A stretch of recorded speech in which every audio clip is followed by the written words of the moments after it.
is he be. He exists. All right. Do that too. We go in a lot more detail. We through the he. I go over that. I go over through the and why that's put in there. You know what I mean? Because the would be I. It would be, when you put that before the word, it would have been like I exist. But then when you put the he before it, which is Yah, right? It would be he exists. So it's a combining of two symbols. Yah, Hawa, which is Yah, he, Hawa, which is be or exist. So yeah, we go over all that, man. This is why we tell brothers to learn a little basic Hebrew. I'm gonna tell you like this. When do you teach the Hebrew? Huh? When do you teach it? On the Sabbaths, but the problem is this. Every time we get a new person, we got to start all over again. So what I did last weekend was trying to go back over the basics, because you got to get the symbols first. You got to get the symbols. You got to get the pamphlet. You got to write it down. You got to know how to say it. And we're trying to get past that, and then we get to breaking the words down, and then, you know, making sentences and things of that nature. But the baby steps is really like learning your ABCs. So yeah, we do that on the weekend. But you know, every time we always say, it's not that you have to be a scholar, but you do have to learn basic Hebrew. Now I'll tell you the story. There was the brother here in this camp that you know, was with us way back in the 90s. And one day he came to me and he said, Kazak, I gotta show you something. I said, all right, what's up, Bob? He had a book and he said, look, he said, the Most High's name is not Yahweh. Once again, now I remember when I'm 15 and these guys ran up to me about the Immaculate Conception. And I said, what are you talking about? He said, well, look, see, it says here and here. I said, okay, we'll check into it. A week later, he determined that that was his name without studying, without knowing Hebrew, without going in the scriptures. Why? Because this same guy left from over at GOCC and went and did his own thing. So he's the type of guy that runs around spreading stuff without even thinking. That's how a lot of brothers do. Like GOCC. That's how that's how a lot of brothers do. A lot of Israelites do that. My point is this. The reason why I'm bringing it up is because we can't do that. Like, I didn't jump on the bandwagon because I saw it online. First of all, you can't call me and ask me for a Hebrew pamphlet if you're a Hebrew scholar. If you know what the name of the Most High is and you're willing to change it at the whim of that, then why are you calling me and asking me for a Hebrew pamphlet? You're supposed to know what the hell you're talking about. So my point is this, that we can't do that. We're not supposed to be those type of brothers. We're supposed to know what the hell we're talking about or shut our mouth. And that's what creates more confusion. And now you got people on that, oh no, his name is equivocally Ahaya. It's like, y'all are tripping and you don't know the basics of Hebrew. So we got to get people to learn the basics of Hebrew. You know, so you guys got to study that. The false prophets. You keep going in, don't you? All right, what else? Any other questions? Yeah, there's one online. Yeah. It says, we hit this one a lot. Yeah. It says, so it did disconnect. Sorry. We're changing our Hebrew from our Hebrew. we're changing our internet, man, from Comcast. It's very garbage. So bear with us, man. We're gonna change it over to AT&T. That's why it's the area, y'all. So forgive us for it cutting out. So whoever's is back in there. What do we got? It says, are we supposed to marry within our own tribe? Another common question. Tobit. Go to Tobit. Chapter 4. Now, this is an easy one, because when you look up the word or the definition of tribe, okay, because you got brothers saying that now, that, if you're a Jew of the tribe of Judah, you're only supposed to marry Judah. No. First of all, our forefathers married all different tribes. It wasn't just us marrying in one tribe, okay? But the problem is that when it was translated, they put the word tribe there. But this scripture is known as, or excuse me, the definition for tribe, look it up. Somebody get that. Tobit 4 and 12 in the meantime. Tobit 4 and 12 Yep. is where the misconception comes from. But if you look at the word tribe, what you got? Tribe. It says a family. A what? A family. Go ahead. Race or series. Wait. Or what? Race. There you go. He was talking about the whole nation. We knew as Hebrew Israelites to deal with our own nation. So no, it wasn't just bound from, if you're a Jew, you can only mess with Judah. If you're an Issacharite, you can only mess with Issacharite. That's not what it's saying. The definition of tribe, it says what? A family. Race. It says a race. When Tobit's speaking, he says race. So he's speaking of our nation. Don't deal with any other nation but Israelites. What you got? And it says descending from the same progenitor and kept distinct, as in the case of the 12 tribes of Israel. There you go. Perfect. Read that. Tobit chapter 4, verse 12. Beware of all whoredom, my son, and chiefly take a wife of the seed of thy father. Right. The wife of the seed of thy father. Go ahead. And take not a strange woman to wife. Right, because the strange woman wasn't Israelites. We know that, right? The strangers, especially during this time, were the women of the other nations. Even though we did mess up and Israel was still getting women of other nations, ideally, we were supposed to follow the commandments and deal with our people, right? But that didn't happen. But he's reminding his son, don't deal with these strange women. Go ahead. Which is not of thy father's tribe. Right. For we are the children of the prophets. We are what? The children of the prophets. Was there only one prophet of one tribe? Prophets. Right. You see that? That's the part they don't get. That without looking up the definition, we're the children of the prophets. Was the prophets only Judah? No. He was saying that you know who your people are. We're the children of these prophets. Go ahead. Noah, Abraham, Isaac, and Jacob. Were they all just Judah? No. They were different tribes. Okay, go ahead. Remember, my son, that our fathers from the beginning, even that day, all married wives of their own kindred. Yeah. Because why? How many we look at Jacob, how many children did he have outside of, women of Israelites? Like 6 or 7. What's up? I would ask a question on that because with Jacob's wives, remember he was sent to go to his mama's brother because they were still like they kinsmen, but they were still the same people, like of the same nation. Though. Watch. What was Hagar? Well, okay. Yeah. What was Hagar? She said Jacob. That's why. But Jacob too. We're gonna go there. But I'm just saying. I just switched the variable on you real quick. But what was Hagar? We know Hagar was an Arabian. So, but we dealt with them.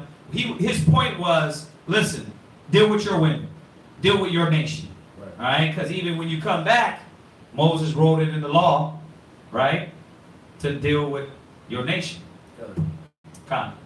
Like I said, they didn't always follow that because that's what Israel get caught up with.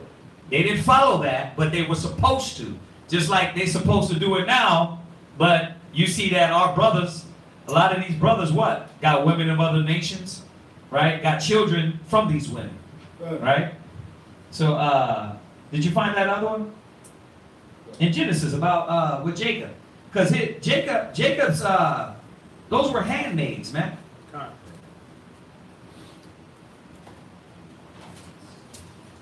Jacob's, remember they gave him the handmaids to these women.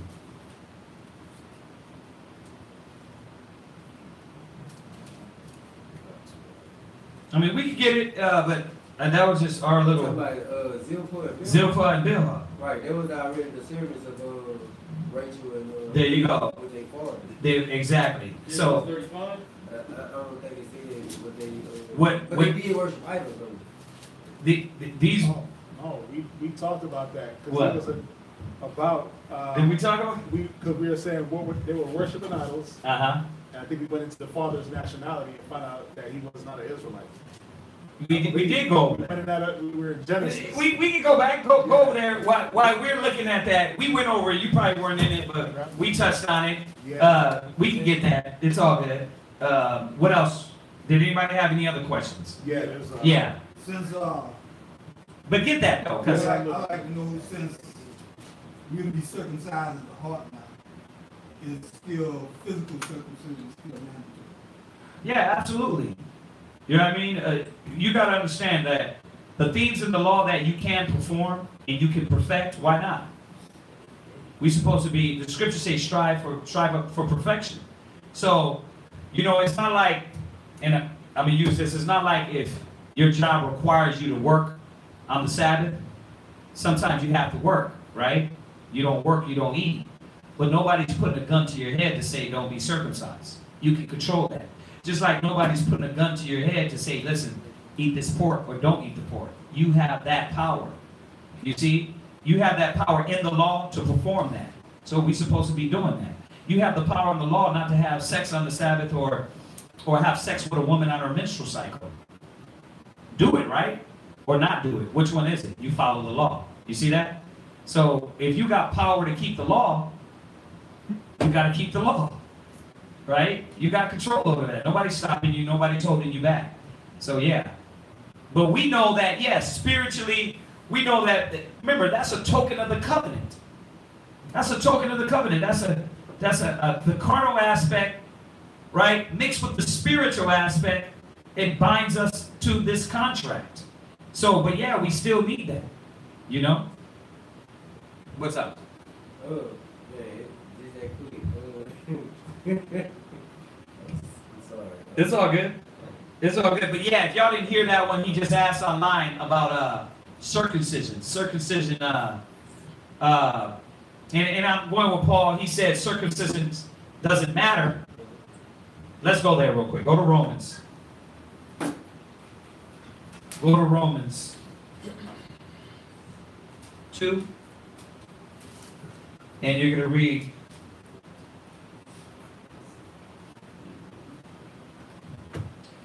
uh, 25. Romans 2, verse 25. Romans chapter 2, verse 25. Go ahead. I guess this is turning out to be a question class. It's good questions, though. Go ahead. For circumcision verily profited, if thou keep the law. So, there you go. Circumcision profit if you keep the law. But now, let's go into the part you were talking about. Paul speaks on both parts. Circumcision profit if you keep the law. And that's what we're doing. We're striving to do. We're trying to strive to keep the law and to keep the commandments in our life. It ain't like, we're not like the Christians, like, yeah, you know what? Nah, I ain't got to do that because that ain't binding me to Christ. That is binding you.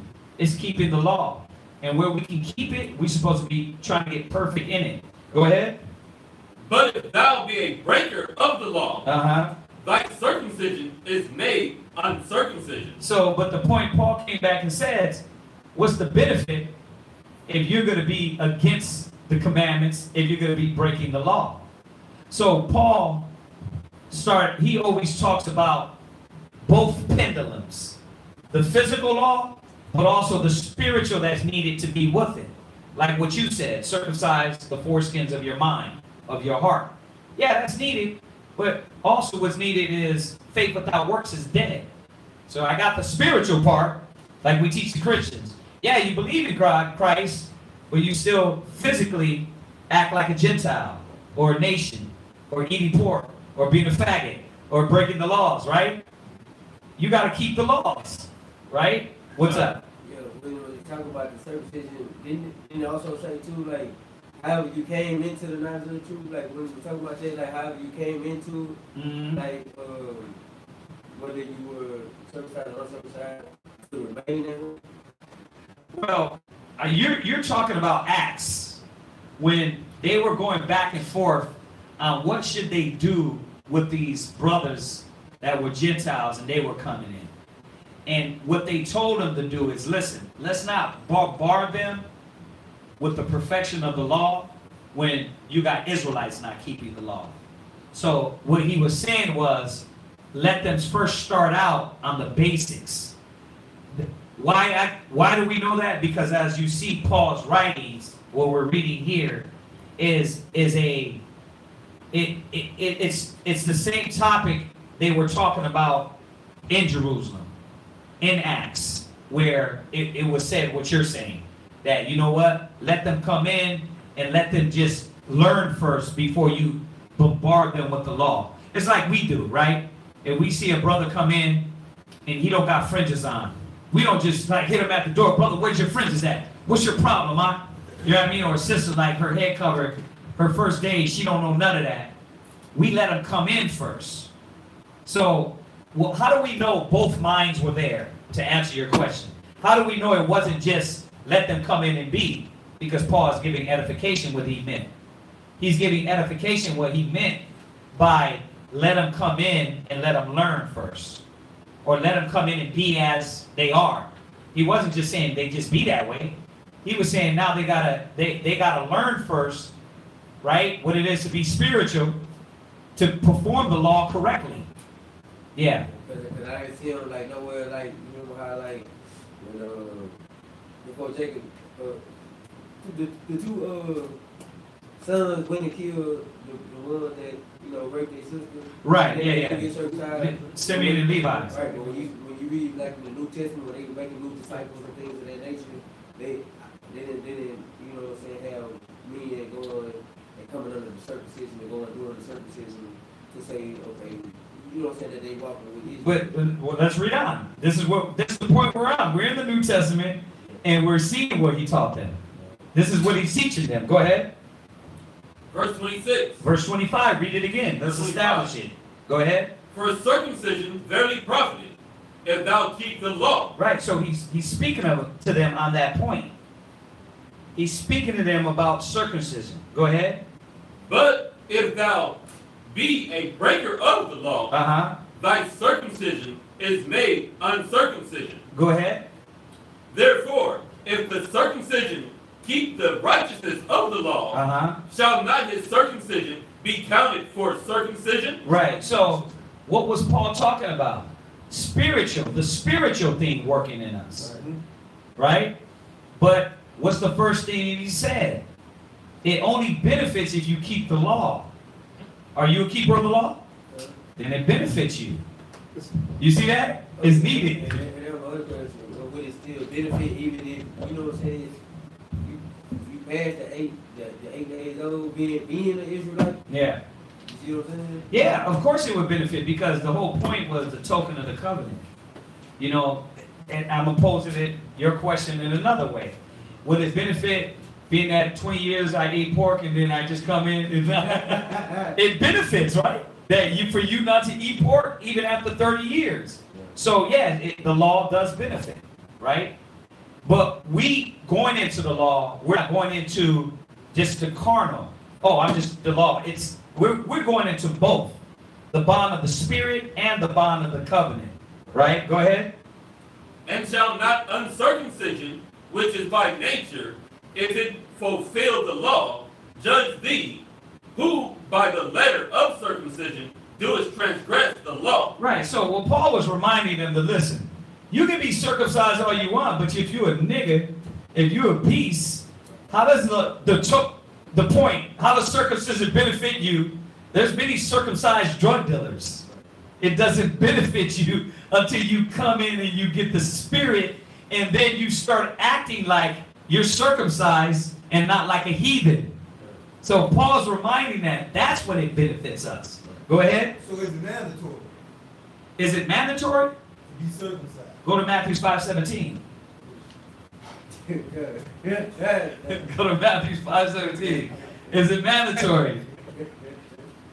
Read Matthew 5:17. Matthew chapter 5, verse 17. Go ahead. think not that I come to destroy the law. Go ahead. Or the prophets. Go ahead. I am come not to destroy, but to fulfill. Go ahead. Verily, I say unto you, till heaven and earth pass away. Go ahead. One jot or one tittle shall in no wise pass from the law. Go ahead. Till all be fulfilled. Read. Whosoever therefore shall break one of these least commandments, he shall teach men so. And shall do what? And shall teach men so. Is Kazaki going to teach you not to circumcise yourself? Hell no. I'm going to tell you what the scriptures say. You're supposed to keep the law. We're supposed to strive for perfection in the law. So yeah, we're supposed to be getting better. And where we can't and where we lack understanding, the Most High knows, and He will clear that all up. Right? And whether it's the new moons or their calendar's wrong and we don't know the day of the Passover, follow the law to your best ability. And then where you lack, the Most High is going to say, listen, this cat strove for perfection, and that's what I'm twinkling. He's going to twinkle you off of that, not off of the niggas that's sitting back talking about, oh, you know what, I don't got to keep the law. I can eat pork, shrimp, crab, life, so that's not necessary to be in Christ. No, it's necessary. What's up? All right. That answered that perfect. Right, perfect. Now, I have another question. Yeah. According to the law of the land and according to a lot of camps and religions that I see, you have to be married according to the law of the land to be considered truly married. Okay. When a man has sex with a woman, does Now, that make him married? whose law stands above all? I want to know. The Most High. Yeah. The Most High's law stands above all. So, go to Genesis 2. Sir, am I dropping these other scriptures? Yeah, I know we're jumping. And I don't think Jeremiah minds. I think he got that on the circumcision. Or whoever asks about the circumcision. Okay. Okay. Yeah. The last two scriptures explain about it. Yeah, yes, sir. Yes, sir. Matthew's 2 and 23. Yeah. I'm sorry, Genesis. Excuse me. Genesis. Yeah. Genesis chapter 2, verse 23. Go ahead. Adam said, this is now bone of verse 8. Go ahead. He said unto them, Moses, because of the hardness of your hearts. Why? Because of the hardness of your hearts. Go ahead. Suffered you to put away your wives. So why did the paper get involved? Because now, Divorce. right, now we got to deal with carnal-minded people, carnal-minded. So you're going to have have written rules, written regulations. It didn't need to be that way if we had respect. But what happened is there's niggas in Israel and they want to hit it, quit it, and run. So what did he do? No, you're going to go have to make an agreement with the Father and go with that agreement. Okay, but that's paper is for divorce. What about to get? We're going to go there. No, go to verse 7. Go, yeah, read on. Yeah, read verse 7. Verse 7. They say unto him, why did Moses then command to give a writing of divorcement? Say what? A writing of divorcement. Yeah, so he gave a writing of divorcement. So think about it. If you gotta have a writing of divorcement, you gotta have some other writings. You got to have the writings. Right, you have to have the writings of the marriage. Well, the writing was the agreement. Let's go to what you quoted, Deuteronomy 22, verse 28. So we understand that there's paperwork here now because the hardness of your hearts. But from the beginning, when you deal with the Most High, we're not going to have to need no paper. The white man comes up with that, and he enforces that. Now, let me say this. If you want to get a paper, that's fine too. There's nothing wrong. But you're asking biblically. From the beginning, we didn't have to dwell with no paper. The man had enough of respect to know when he lays with this woman, why was this to be written in Moses' law? If you lay with her, she's your wife. When you go back to Tobit, When you go back to Tobit, there was a paper because Israel needed a paper, right? But from the beginning it wasn't so. So now we need a paper? If you're lawless, if you're lawless and you're gonna go sleep with a woman and go bump from woman to woman, maybe you do. But if you're a spiritual man, you don't need a paper. You don't need a paper. And you understand that. You understand it's just not about having sex with women. Yeah, exactly. You understand that the marriage. What's it about? I thought it was. Well, when I say marriage is not just about having sex with women, because you got brothers that think that, well, I can go sleep with everything. And then now make her my wife. Make her my wife, where it's about teaching her, taking your time, building that relationship, and then endeavoring into the consummation. There you go. But you see, you got men that say, well, the Bible says I can have whatever. Right. Sex is marriage. Right? So they go lay with them. Lay with them, and then what happens? And trap them and say, oh, you my wife. And she's like, nah, yeah, I ain't your wife. I ain't your wife. But Well, how she couldn't stop that? well, how he's supposed to stop it? Well, he didn't rape her, she slept with him. No. This is We're with you. Yeah. But we're trying to show this, that to stop niggas from running around and being whoremongers, right? A man has to know what a woman is for, not just a sex muscle. That's what we're showing also. It's like you said, it ain't about just having sex with this woman. It says, husbands, dwell with your wife according to what? Knowledge. What? Knowledge. So, was it about just, I banged her and then she's just my servant? So what if I slept with her without having, what if I had a relationship with her on knowledge and didn't sleep with her? Well, then, y'all still ain't married. You didn't consummate this marriage. Right. So there was a betrothal time when you read it in the law, right? That's what I want to know the order. So the order is your court. Yep. Court. Yep. You consummate. You consummate. Well, before you laid with her to have the agreement with the father. Okay, what if there's no father? Say for instance like me, Yeah. age, Yeah. no father is there. Yeah, no father's When there. the agreement come through. You and the Most High. Y'all and the Most High. And so once you courted her, Yeah. you laid with her, Yeah. she your wife. She's your wife. You need Yeah. no papers. Not according to the Bible. Not if you Not if if. you want to just get it and leave. Listen, the law is for who? Lawless. The Bible said the law's for who? The lawless. Right. So, why do I need to show Why do we need to show brothers not to eat pork? Because they don't know, and they'll eat pork, right? What? Do I need to show you don't eat pork? Do I gotta go to Leviticus 11 chapter right now and say, brother, don't eat pork? No. Why? Because you got that. Yeah. You understand that. Right.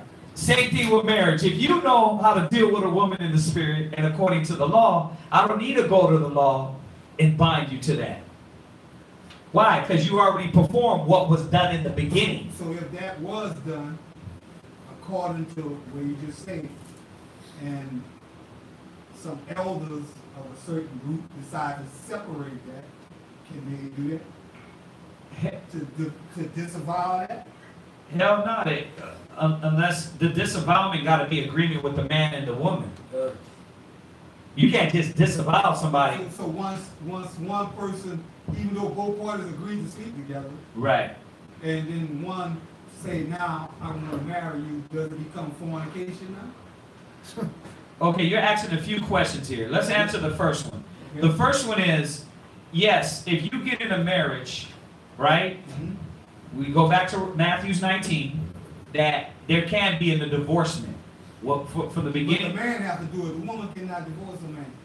The man has to divorce a woman, right? Technically, yes. But we know nowadays, the woman is trying to leave. Forget our days. 'Cause our days is all messed up. Technically, yeah. The man can divorce the woman. But now let me throw something in there for you, since you asked all these questions. Could a woman divorce the man if she's beating him? If he's beating her. She can separate from him. Well, yeah, right. But if he doesn't want to, I have a sister that her husband was on crack. Well, according to the Bible, no. If the two come apart, if they're separated, they have to come back together according to whatever. Right, they have to come back together. But Christ also said there can be a bill of divorcement. For what? Both. For the crack? Yeah. So if you're doing crack and beating your woman, she got to stay with you, and she can't go marry somebody else. Well, the only thing I've read that said that if an unbeliever decides not to dwell with the believer, there you go. They can leave. So what is the Bible giving us? But she can't divorce him. She has to separate from him. So, but how about every time he come back, he whooping her ass? You say you got to go back until he changes his ways. Well, you quoted it yourself. What Paul was saying. There's no such thing. She can still go marry, and we can go there again. So yeah, she can marry, the man and woman. Nobody. That was the point of Paul bringing it out and saying nobody's bound to that individual. But my mind is still stuck on where you say even if the two agree to sleep together, then the woman can say, I don't want to marry this man. Well, not just for nothing. We know that. What got to be the reason she doesn't say that? It got to be some reason that these two are reason they're departing from her. They're divorcing each other. For instance, what?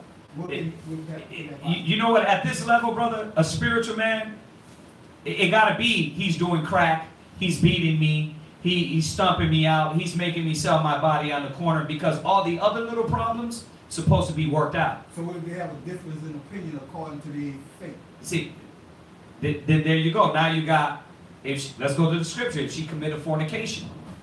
So if she committed fornication, and if he's committing fornication, if he's serving other gods and bringing Christmas in, right? She has the right to divorce that man. She's not supposed to be bound to him. Serving Christmas and Thanksgiving and smoking weed and doing what he want to do. There's no such thing. That's why the point is that when we marry, we're supposed to know who we're dealing with. We don't supposed to I'm not going to get with a woman and if she's talking about, yeah, I don't believe in that Bible stuff. I'm like, peace out, Negro. I'm done. I mean, that should be the courting time. See, the problem is the variable that you didn't throw in there was that you got people that don't use the wisdom of the Most High or the Bible to know how to be in a relationship. The scriptures say, can two walk together, at least they be agreed. The first thing that needs to be done when I sit down and date this person is know, are we agreed? I shouldn't even be laying with this woman or this woman should be laying with this man unless we agree. If we can agree, the spiritual part is happening then, and then we get to the physical. Then I would know. And you ain't going to agree in a week. You ain't going to definitely agree one night in a bar in a bathroom. That ain't going to be the agreement. The agreement has to take time. That's how a spiritual person would do it. But what if you have two people, like, say for instance, ISBHP and GOCC, which both claim to be Hebrew Israelites. Yeah. All right. But one teaching that, we know one's teaching the paper. No, one teach Yahweh. Yahweh. There you go. One teach Yahweh, one teach Yahweh. Well, now these two come together. Is that a reason? What does the scripture say? It says if they be willing to dwell together, if they can work that out. They're already consummated. Now you could come now after you made a consummation. Can we go there? Yeah, can we go there real quick? Go to 1 Corinthians. I think you're missing one point where if there's, I'll use me for an example. If we teach Yahweh, and a sister from GLCC walks in and teaches Yahweh, and I want to deal with her, or excuse me, Ahaya, and if I want to deal with her, she's gonna have to switch over to Yahweh. Right. I'm not gonna deal with her if she's still on Ahaya. What if she wants you to switch over to? I'm not gonna switch. We can't deal. We can't talk. Yeah, we're not gonna deal. That's the whole point. The thing is that you're missing the beginning part. Yeah. That how did I jump in the bed with her and don't even know who the hell she is? Yeah. That's the problem that's being created with not only people in the truth in this concept, but people in the world. It's like they don't even know these women. Lay with them, have a baby with them, and then talk about, oh, she's going to be a wife. She just wanted to be a thought. So the first part is supposed to happen, right? Go to Ecclesiastes 25, verse 1 real quick. Yeah, we were supposed to talk and work out our differences before I lay with her. Ecclesiastes 25 and 1, and then we'll go to Romans 7. Ecclesiastes chapter 25, verse 1. Go ahead. Ecclesiastes chapter 25, verse 1. Go ahead. In 3 things I was beautified. Go ahead. And stood up beautiful both before God and men. Right. So this is how we stand before God and men. This is what's going to make things beautiful. Go ahead. The unity of brethren. Right. Well, the Most High needs unity. We got to have unity amongst brothers. No niggerism, no fighting, no arguing. We should be in unity, perfectly joined, same mind, same judgment. Go ahead. The love of neighbors. Right. Loving our people. Go ahead. A man and a wife that agree That together. what? That agree. That what? That agree. They what? Agree. What is the Most High beautiful idea? A man and a wife That are confusion? that agree together. Yeah, you get with these women and it's like she telling you from the door she's a nigga. You get with this man and you know from the door this nigga's a thug, he's a player, he's a drug dealer, he shoots people for fun, but you like, damn, with his guns and look at his hair, look at him. But once the two come together, they divorce. Okay, so now where you going back? Let's go to Romans 7. 1 Corinthians 7. I see what you're saying, but they shouldn't come together. They shouldn't come together. Can I get one scripture on that? Can I get one? Okay. Go to Ecclesiastes 26 and 14. Okay. Because this is how you, because you could ask the question, what if she wants me to switch? Right. Right? But we're going to see that I'm not supposed to be doing the switching. Because you And this is how we're supposed to come into agreement. Mm-hmm. Read that. Ecclesiastes chapter 26, verse 14. Go ahead. A silent and loving woman is a gift of the Lord. Now, we're not talking about a deaf, dumb, blind, mute woman, but a meek, humble, a woman with humility that understands her place. Go ahead. And there is nothing so much worth as a mind well instructed. A mind that's well instructed. That's how you get that agreement. So if I meet a woman, it doesn't matter it don't matter if she's GOCC or not. If I meet a woman out in the street and I'm talking to her and it's like, yeah, you believe in the Bible, blah, blah, blah, blah, blah. We get to this point and she's like, no, I'm an atheist. I can still decide that, hey, maybe I want to show you about the Most High. But if she's set in her atheism, I'm not going to try to sleep with her and make her my wife, because then what's going to happen with my children? And we're going to go there. But what's going to happen if I make children with this woman? It's going to be confusion in my household because she's stuck on atheism. I'm all about the Most High. What are my kids supposed to believe? You see, so you wouldn't even, as a spiritual man, you wouldn't even take that leap and deal with her in that manner. That's why you have that betrothal to where let's iron out our differences and let's see what our differences are. Let's take that time. Right. And if we can't iron out the differences, guess what? I ain't meeting you for drinks. I ain't meeting you for nothing. Because our whole interaction anyway should be, you come to class, you learn, you understand what the Most High is about. Can two walk together, at least they be agreed? Yep. That's a question. Yeah, well, the question is, the answer is what Christ said, a kingdom divided against itself cannot stand. So, yeah, you can't walk together unless you be agreed. Because why? There's going to be division in the household. She wants Christmas, you don't. You know what I mean? She wants pork, you don't. Or he wants pork, she don't. See, that, you shouldn't even, there's no matrimony.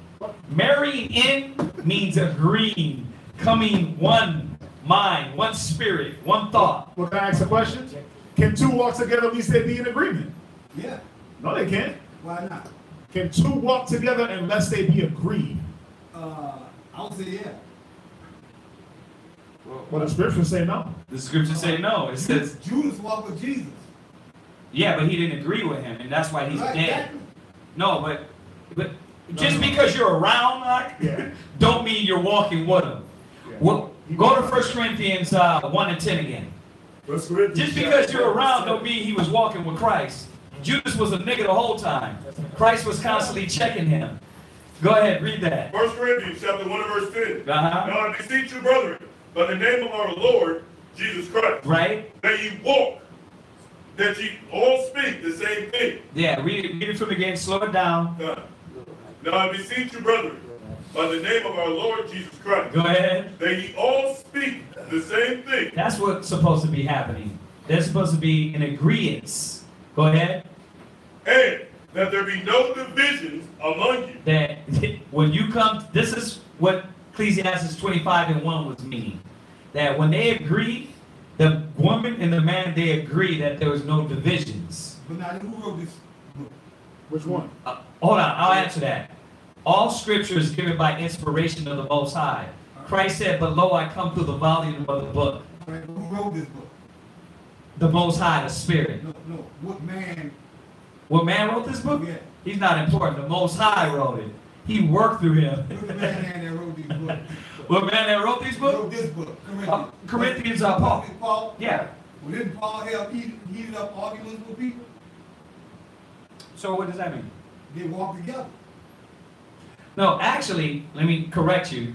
Peter and Paul, as they had their disagreement, they still loved each other.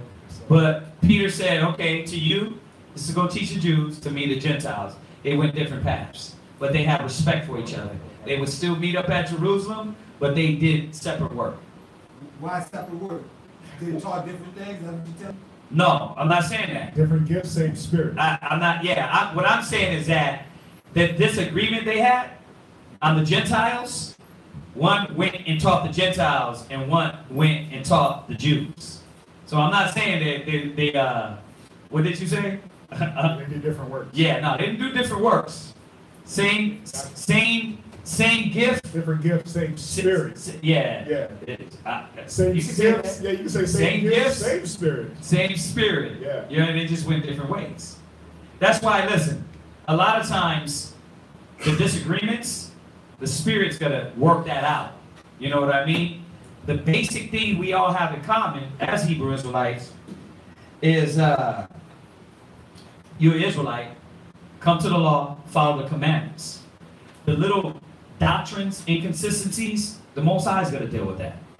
You know? Well, shouldn't that be the same case with a man and a woman who have a simple disagreement? Mm-hmm.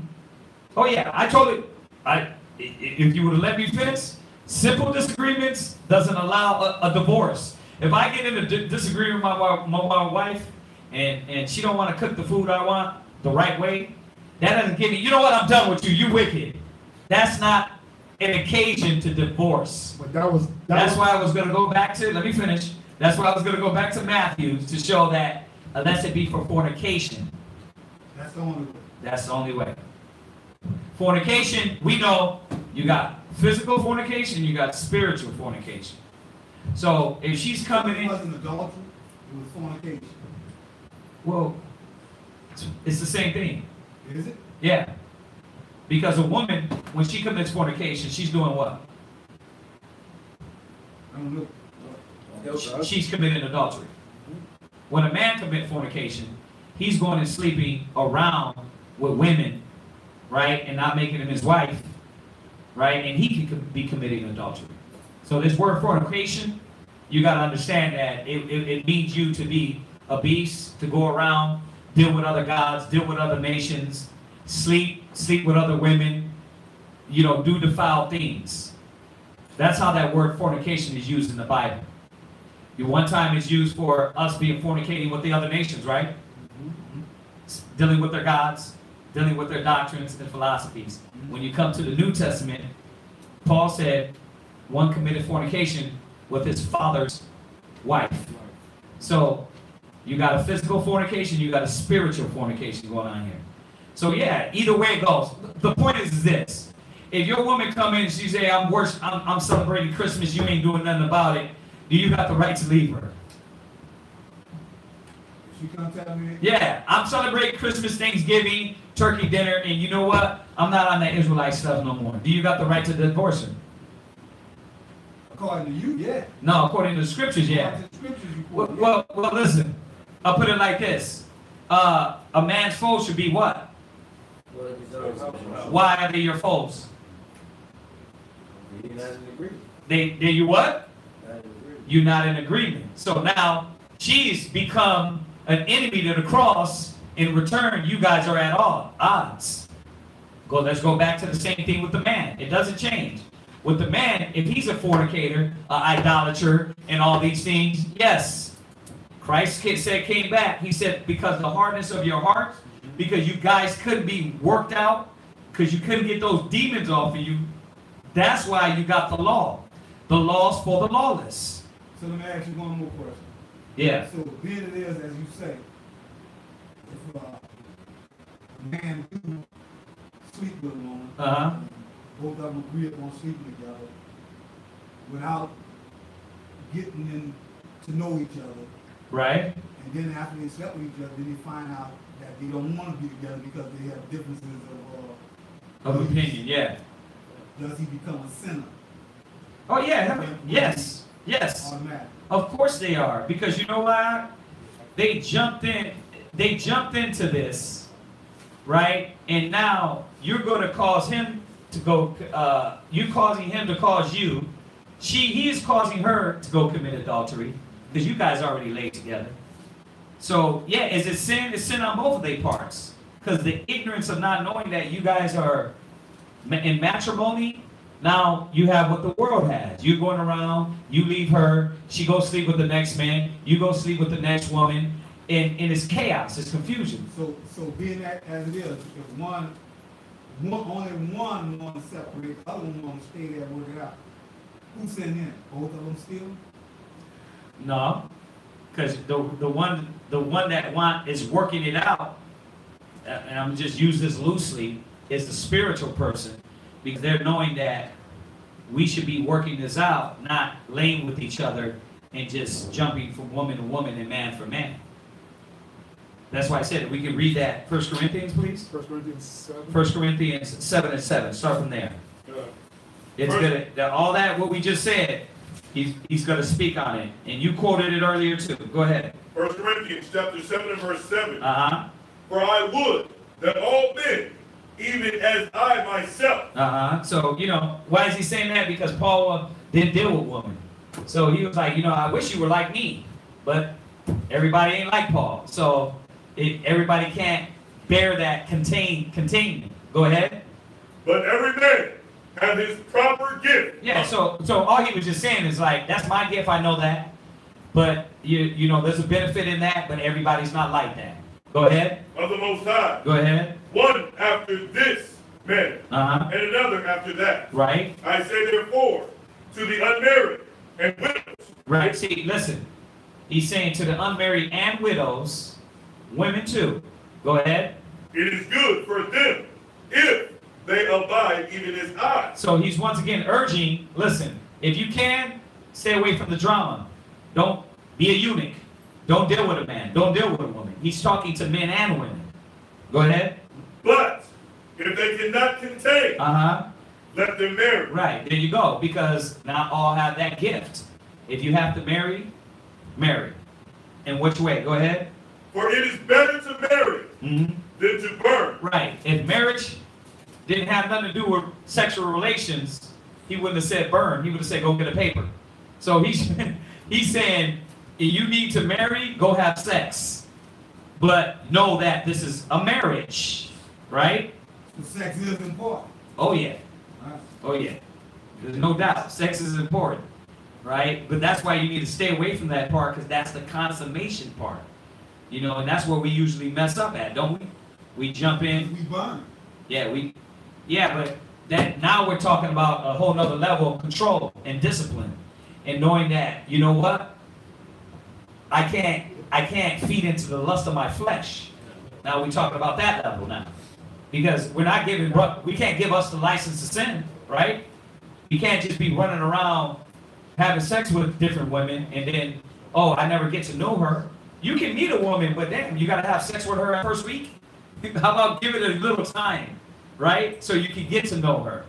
So it'll last. And then you wouldn't be burning. Right. The whole thing is you want your marriage to last if you do get into this relationship. So you're going to take that time to cultivate it to where now it don't just go 6 months and then now you're looking for a whole other woman.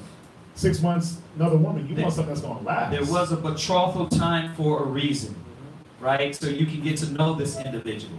Go ahead. Verse 10. And unto the married I command ye not. So what he was saying earlier about, not marrying, that wasn't a commandment. He was just letting you know, I wish you were like me because I know the problems that come. But now he's going to lay the law down. Go ahead. And unto the married I command, yet not I, but the Lord. Go ahead. Let not the wife depart from her husband. Go ahead. But if she be departed, let her remain unmarried. Go ahead. Or be reconciled to her husband. Go ahead. And let not the his wife. Right. That's how it should have been. That's what the Most High set up from the beginning. Right? It shouldn't. So the wife can't put away the husband. She can't. And the same thing with the husband. He can't just put her away. You can't just put her away for anything. Can somebody get that in Matthew for me real quick? Matthew 5. Read it. Matthew 5 and what? Stay where you're at, Ariel. We're just going to jump right back because it's right on this point. We got 5 minutes. Go ahead. The 19 Matthew chapter 19. 19 and what? Matthew chapter 19, verse 6. Let me see. 6. Oh, No. verse 9. Verse 9. Verse 9. Go ahead. Matthew chapter 19, verse 9. And I said No, unto verse you, 8. Verse 8. He's verse right. 8. Matthew You're chapter right, 19, Jeremiah. Go ahead. verse 8. Uh-huh. He said unto them, Go ahead. Moses, because of the hardness of your hearts, suffered you to put away your wives. Right. So there you go. Paul is coming back and reiterating what was it supposed to be. But Christ gave us edification that the reason why it says it in the law. But is the law still here? Yeah, so Christ was trying to show us that, look, we got to be spiritual. Yeah, I know you can divorce. You got the law. It said you can give her a bill of divorce. But from the beginning, it was not so. In the kingdom, you're not going to be doing that. Right? Go ahead. But from the beginning, it was not so. Go ahead. And I say unto you, whosoever shall put away his wife, go ahead, except it be for fornication, right, and shall marry another, committed adultery. Right. So same thing. Same thing with the woman. If this man is committed adultery and fornication, she's got to be bound to a wicked nigga. Nah. Well, let's go back. Now let's go back to Corinthians and find out. Go ahead. 1 Corinthians 7 and 11. And if she depart. But and if she depart, go ahead. God, let her remain unmarried. Go ahead. Or be reconciled to her husband. Go ahead. And let not the husband put away his wife. So listen, it's telling both the man and the woman if they separate on how to deal with it, right? Watch, read on. Verse 12. But to the rest speak I, not the Lord. Go ahead. If any brother have a wife that believeth not, go ahead, and she be pleased to dwell with him, go ahead, let him not put her away. Right. So that's the case. If it is possible, I haven't seen it with black folks. Show me a black woman that's going to be this humble woman that cooks, that is obedient to you, that follows righteousness, and that don't believe in the Most High. I haven't seen it, but he's saying, okay, if it is in the case, then be together. If you guys can function together, not choking each other out, not beating each other up, go ahead. Let that marriage work out, right? Right? Go ahead. Verse 13. And the woman which hath an husband, right, that believeth not. Right. So there you go. It's talking to the man and woman. Though the husband that believeth not, right? The man don't believe, he's wicked, he's this. She has the choice to say, you know what? Let's work this out to where we can agree. Because she also has the choice to where if he spaz out, is coming in, kicking her in the face, you know what I mean? She has the choice to say what? Nah, I'm departing. Read on, it's going to tell us. God. And if he be pleased to dwell with her. If he be pleased to dwell with her, go ahead. Let her not leave him. There you go. But if he's not, if he's belligerent and they can't get along, she has a choice to say, no, I don't want to be with you. Okay, that's if somebody beating on a woman and stuff. Yeah, well, you know, right. What if they're just arguing all the time? Yeah, you see that doesn't give you the right to divorce. You got to work that out.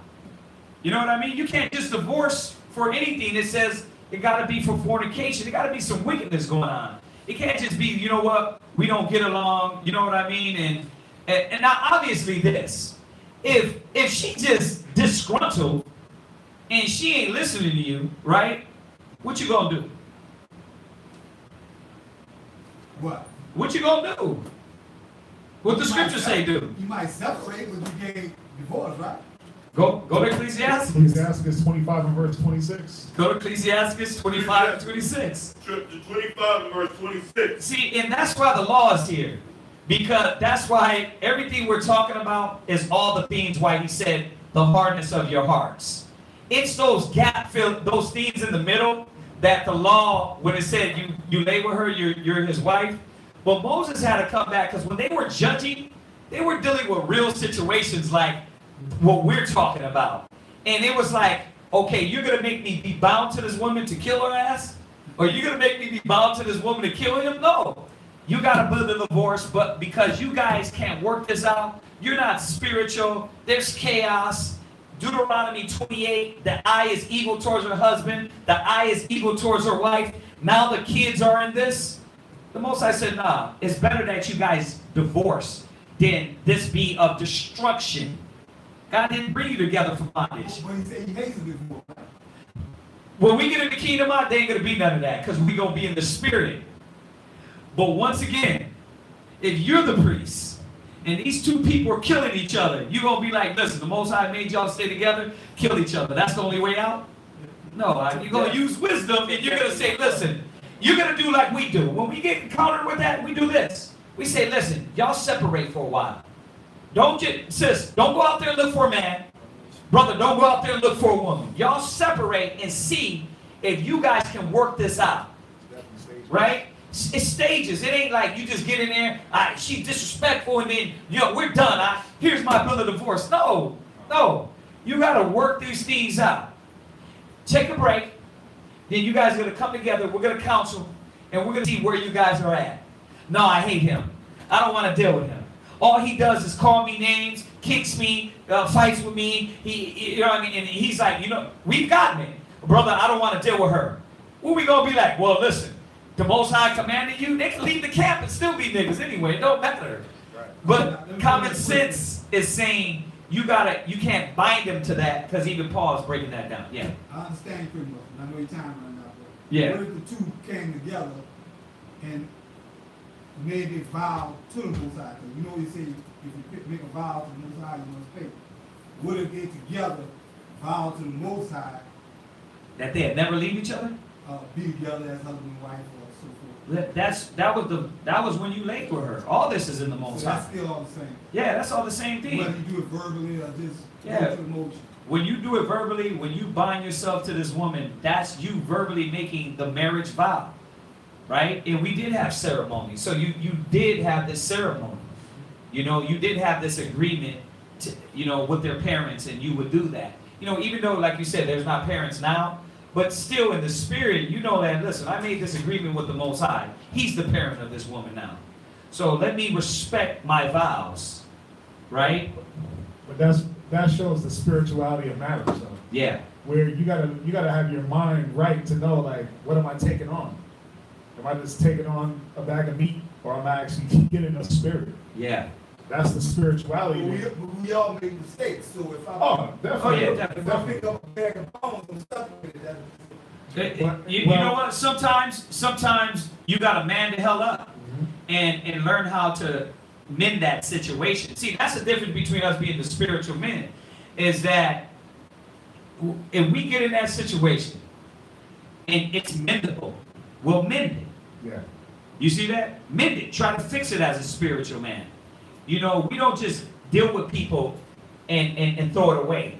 We're supposed to be knowing in all of our relationships, we're mending and fixing relationships. Forget man and woman. How about brother and sister? We're trained to get in a relationship with a brother or sister, and if we have agreement, now we gotta hate each other, turn our back. You know what? I see you, nigga. I'm knocking you out. That's why I said we don't try to feed into that with camps, because it gets into that niggerism and it's no longer brotherhood. So that's the problem with us. We don't know how to still have that love for our people outside of this. You get bitter, you get angry, and you start hatred. Now, what the commandments say about hatred and bearing hatred against your brother. You see that? So all relationships is a marriage. We're marrying in. Not like man and woman, but we're marrying in as brothers and sisters. I got to get to know this brother. He got to get to know me. He got to get to know my dislikes, and I got to get to know his dislikes. And as we walking together and learning each other, guess what? We're learning each other. Oh, you know what? This brother don't joke like that. Let me chill out on that. He's learning, oh, that brother don't joke like that. Let me chill like that. We're a marriage. But it's based on respect. It's based on unity. It's based on that bond. And then we work together in unity. That's how everything goes. Oh, no. Yeah. Did we finish Corinthians? Yeah, finish Corinthians. Finish that last part. Done. 1 Corinthians chapter 7, verse 13. 14. Verse 14. For the unbelieving husband is sanctified. Oh, no. Yeah, it was 13. My bad. Verse 13. And the woman which hath an husband that believeth not, and if he be pleased to dwell with her, let her not leave him. Go ahead. For the unbelieving husband is sanctified by the wife. And the unbelieving wife is sanctified by the husband. You know what it's saying? Like you said, if it's just an argument, and you guys are already destroying a household. So don't be quick to destroy the household. Give it a chance. Because what can happen is, you can be with that sister, and then she can turn around. She can watch you, your life change, your spirit change, and say, you know what? Damn, I see you over here. You change. You ain't calling me a hoe no more. You ain't beating me up no more. What are you doing? I'm reading the scriptures. I'm a Hebrew Israelite. See, but usually the problem is that there's so much niggerism that we bring from the world. There's none of that there. There's no, I don't got to be an example. A lot of Israelites think they don't have to be the example to their wives. You know what I mean? She just got to follow, right? But that's your sister in the spirit too. She's got to see a good example. So if she sees that good example, she maybe will turn around and say, dang. But if you're too quick to cut it off and you never gave that a chance, you wouldn't know that. So Paul is giving you further spiritual edification on how these relationships can work if you give them a chance, right? But if you want to go to the letter of it, Christ even quoted. He said, that's why Moses gave you a bill of divorce. If it has to go down, and it ain't, and if it's for fornication, it's for defilement, and things are off and wrong, you got the bill of divorce there. From the beginning, it wasn't so, and in the future, it ain't gonna be like that. But for the hardness of our people heart now, are they following the law to the T? Because they keep the law to the T. Are we meeting every humble, righteous sister glowing in white robes, ready to humble themselves to a mighty Israelite man? No. Is the woman meeting a hardcore Bible man that believes in Christ and that is going to do the work of the Most High and not sit home and smoke weed and play video games and teach her right? Not all the time. Sometimes she's going to meet that young guy that just got off of weed, that's learning the Bible and trying to be the right man, but got a lot of old thieves that he's fighting. So you get into these combinations, man, and sometimes it just be chaos. It be chaos. So, I mean, you know that. You got some age on you. You know, we know how we want it to be, though. We want it to be joy and peace and relationship and love. But I've been with my ribs for, 15 years, the other one for like 14, and guess what? Hardship, battle. But the good thing is that we had enough of respect for each other through my youth, through their youth, and now we're still together. You know, in a long relationship. You know, you got brothers that been in with their ribs for like 16, 17 years. You know, how long are you married? No. You single? So, I mean, you got those relationships. You know what I mean? But it took what? It definitely didn't take... I'm married. I'm not married. No. Yeah, it definitely didn't take abandoned ship when every little thing popped up. You know, it took working through things. That's a marriage. So, any other questions we did definitely go over? Yeah, that is the marriage. I always tell brothers the things you make it through, that is the marriage. The marriage ain't the good times. The marriage is actually the things that you go through. You know, like Paul, like the scriptures say, come together not for the best, but for the worst. But it's about how you make it through those things that are not joyful.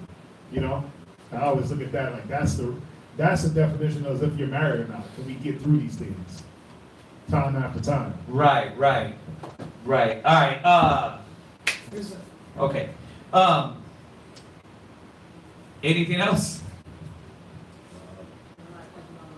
Lot of questions. Listen, brothers, we'll be back here Wednesday. There was a lot, you know, but hopefully we edified. We gave y'all the knowledge, you know, with the scriptures for y'all to understand. And if y'all got any other questions, just wait till Wednesday. We will be back here 7 to 10. All right. Other than that, let's salute them online. Say shalom, y'all. Shalom. And we'll be here Wednesday.